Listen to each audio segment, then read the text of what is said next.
Hello guys, đâm đâm mùa này mô. Cái đâm phật đôi đẹp pha gì nghe.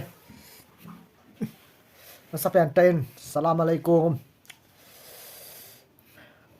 Tôi nên thay fellowship khát. Cần bỏ kít điệu hiện. Mình có thể nè.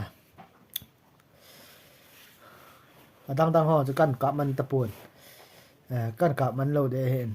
Mai chăm sim nữa ho, yêu lệ. Lấy cái sạn nó bẹn họ. Cần cả đi. Nó về tê. Hãy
subscribe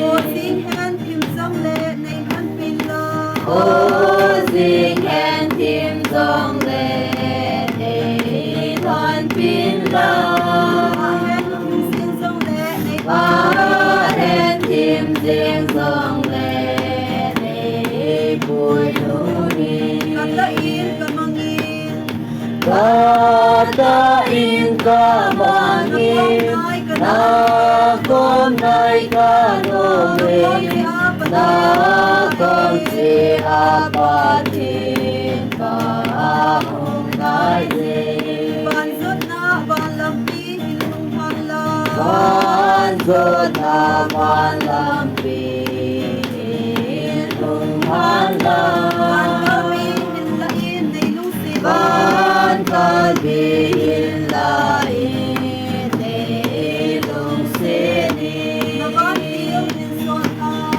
na ban tiêu min son han ei pui nung pai ding ka ba thiên nang ma ko ka hung nai de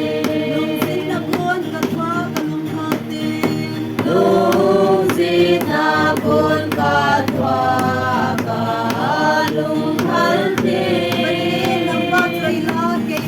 ba thiên nang ba chơi la ke man sa ge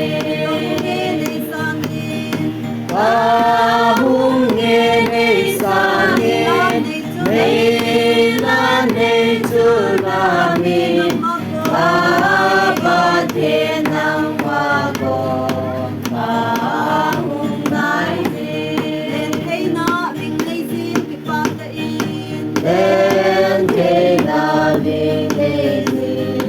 ki pa ta in sa sa nga sang zon leng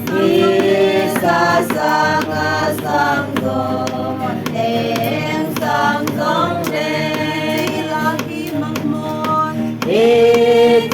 Ilahi mamon na ba chơi nan sa ge ta có thiên nang ma ko ka hung nai de